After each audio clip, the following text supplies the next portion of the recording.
بسم اللہ الرحمن الرحیم۔ ناظرین السلام علیکم۔ تو یوں بھی ہوا کرتا ہے کہ ننھے حسن اور حسین رضی اللہ عنہم اپنے نانا حضرت محمد مصطفیٰ صلی اللہ علیہ وآلہ وسلم کے سجدے میں جاتے ہی ان کی پیٹھ پر بیٹھ چڑھتے تھے اور پھر پیارے نانا سجدہ طویل کر دیتے۔ ذرا دیکھیے تصور کی آنکھ سے کیسا خوبصورت منظر ہے۔ اسی طرح ایک بار آپ صلی اللہ علیہ وآلہ وسلم کی نواسی رو رہی تھی تو اس کو گود میں اٹھا کر نماز ادا کرنے لگے۔ جب سجدے میں جاتے بچی کو بٹھا دیتے اور جب کھڑے ہوتے پھر سے گود میں لے لیتے۔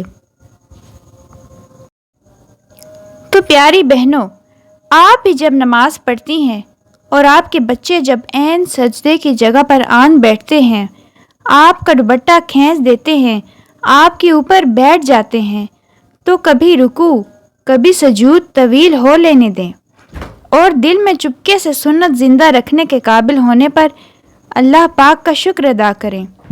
بچوں کو کبھی بھی نماز کی وجہ سے پرے پرے نہ کریں۔ پہلے دن سے وہیں ساتھ جائے نماز پر بٹھایا کریں۔ گود میں آنے کو لپکیں تو گود سے اٹھا کر نماز پڑھ لیں۔ رکوع میں جاتے وقت بٹھا دیں۔ بچے کو یہ خیال نہ آئے کہ جب یہ نماز شروع ہوتی ہے میری ماں مجھے خود سے دور کر دیتی ہے۔ روتے چیختے بچے کو دادی کی گود میں پھینک کر نماز پڑھنے کا کیا فائدہ جب دھیان اسی چیخم دھاڑ میں اٹکا ہو۔ انہیں ساتھ لے لیا کریں۔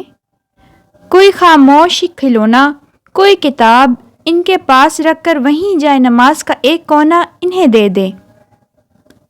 اس مرحلے پر چڑھنے کے بجائے اسے انجوائے کریں۔ ہاں مجھے پتا ہے آپ کو گزرے دنوں کی عبادتیں بہت یاد آتی ہیں۔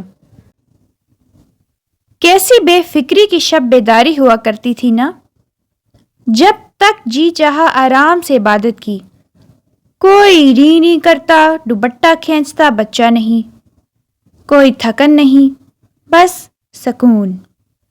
اب اماں کیا بنے وہ لطف ہی چلا گیا۔ خود کو سمجھائیں، آپ ایک بڑا کام کر رہی ہیں۔ آپ کوزہ گر ہیں اور چکنی مٹی جیسا ایک بچہ آپ کی گود میں ہے۔